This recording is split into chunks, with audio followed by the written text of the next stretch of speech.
Hey guys, and we're back with yet another episode of On the Table.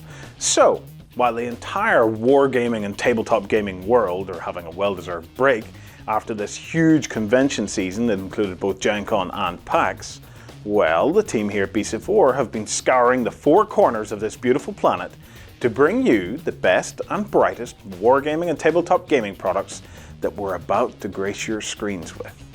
If you'd like to be kept up to date, then why not head on over to www.beastsofwar.com or hook up with us on any of the social networks such as Twitter, Facebook and YouTube. And if you stay tuned to the end of the show, you'll see why that's probably a good idea if you do, because you could be in with the chance of winning a Reaver Titan. So why don't we go ahead and kick off with the biggest news of the week. Well, at least we think so. And that's the news that yes, Beasts of War is coming to a TV screen near you. That's right, we have signed up to bring our unique brand of wargaming goodness to Sky TV and free to air here in the UK, and of course it's accessible across the rest of Europe. So this is part of our commitment to take wargaming and our tabletop gaming hobby to the mainstream. So if you can't get enough of all that tabletop gaming goodness, well, very soon it's going to be beamed to a living room near you. And now that we've dropped that bombshell, let's move on to a little bit of product news. Kicking off this week, the Gears of War board game is about to hit the shops. The long wait is over. The video game sensation of Gears of War will be available as a board game this week. The guys at Fantasy Flight Games have pulled out all the stops to bring you one of their top quality tabletop experiences, set firmly in the world of Delta Squad and the Locust. The miniatures are brilliant, and as always, the game looks set to cement Fantasy Flight as one of the serious contenders in the board game market.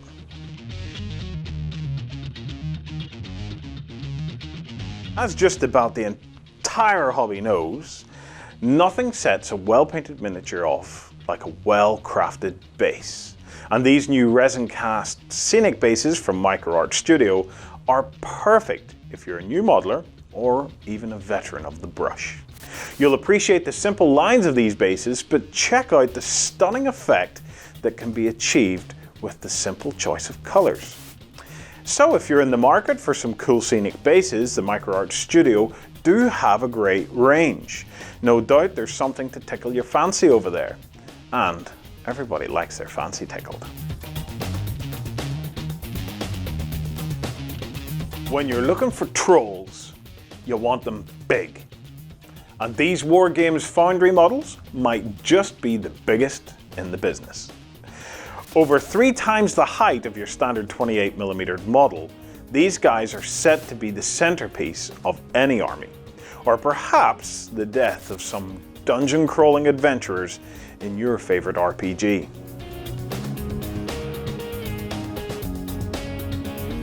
Next up, we have Titan Forge. These guys are newcomers to the resin model market, but they've started with some strong offerings with their Griffin Rider and Battle Standard Bearer.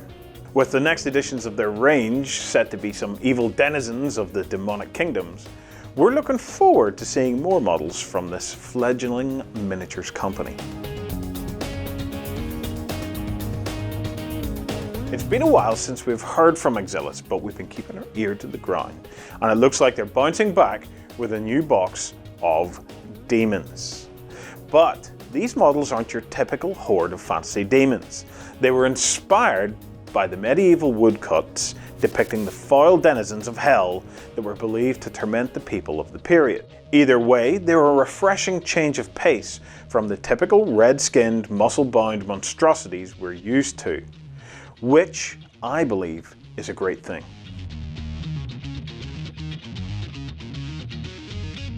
Banzai! If you're into your World War II gaming, then you need to get yourself some of these fantastic Japanese soldiers from Warlord Games. This box set comes with everything you need to make a 20-man platoon, from your sword-swinging captain to the bog standard grunts. Ready to take on the might of the US on some remote Pacific island or in some sweaty jungle. Anyway, let's just hope they remember that the war is over.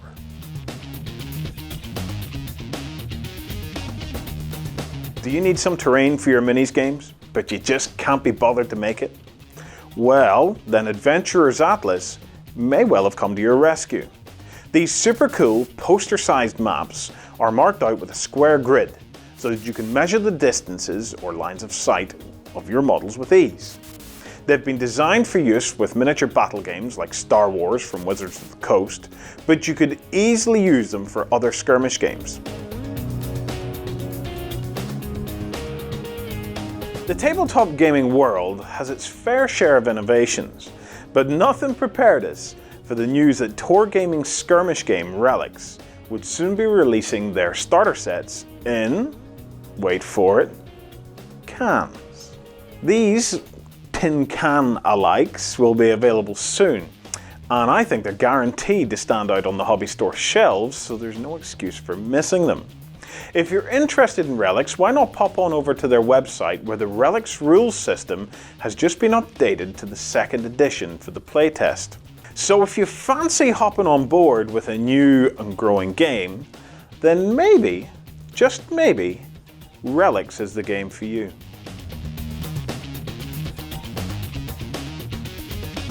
They released a preview at Gen Con, but Privateer Press have just released the proper version of Sturm and Drang, the new warlock of the Thornful Alliance faction from Hordes. Not only have Privateer Press shown us the new model, but they've also got a sneak peek at the new stat card, minus the essential spell list and feat. But it's enough to get us thinking about how we can use and abuse this guy in the game. Chapterhouse Studios have had a tempestuous relationship with what you might call tabletop gaming's establishment. But now the bad boy of Wargaming has released a new Space Elf Warrior Princess armed with 2 mechanical swords. Also, check out this kit that just happens to fit the Storm Raven and makes it look actually really good.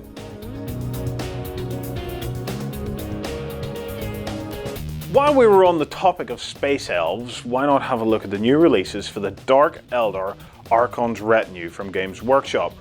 The Medusa is a really cool model, but I can't help thinking that the Ghoul could really be replaced by one of the GW plastic ghouls.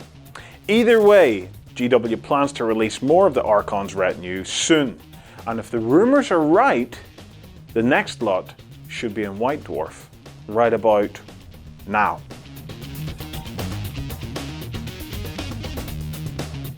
So we've had Space Elves, we've even seen some Dark Eldar.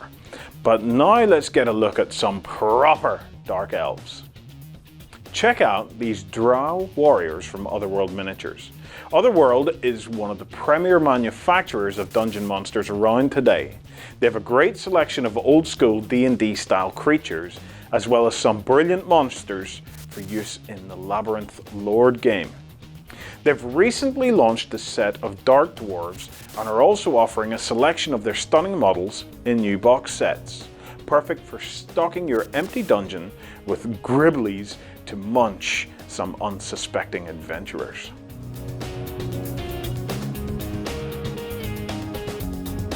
If your futuristic troopers need to get where they're going in safety and in some form of comfort, then why not check out these new Hunchback APCs from Antenosity's workshop.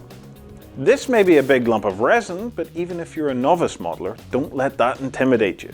The kits from Antenosities are well crafted and suitable for even the most sausage-fingered among us. They also have a great range of alternative sci-fi vehicles and soldiers that might just suit one of the games you play.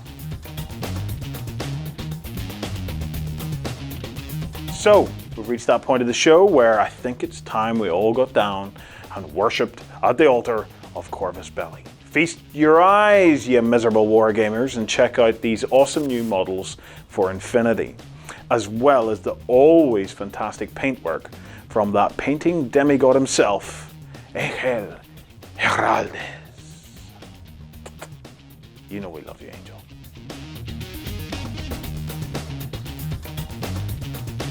Well, there we have it, my friends. Another couple of weeks of gaming covered in On the Table. We'll be back with a new show in 2 weeks. But remember, on Thursday night, you can catch us on our live show, Turn 8. In the meantime, if you want to keep up to date with all the comings and goings of the tabletop gaming world, then why not come on over to www.beastofwar.com or hook up with us on Twitter, Facebook, and YouTube. And if you haven't heard about our amazing 40k Titan challenge, then you won't know that we're giving away Forge World Titans. That's right, proper Forge World Titans. The details of the challenge are simple. We have challenged the social networks, YouTube, Twitter, and Facebook, to see which of the networks and which of those communities can drive their numbers to 40,000 first. Whichever network reaches 40,000 first is going to get a choice of either a Chaos or an Imperial Reaver Titan. One person will be selected at random for that prize. The next social network to reach 40,000, well, one person will be selected at random to receive a Warhound Titan. Again, either Imperial or Chaos. And then the last social network, the slow coach that finally reaches 40,000, will receive 2 Stompas. One of them painted in the studio, which you will probably remember, and the other brand new in the box. So, get subscribing, get liking, get following. Let's get these numbers built up because these Titans have to go. Until next time, you've been watching On the Table.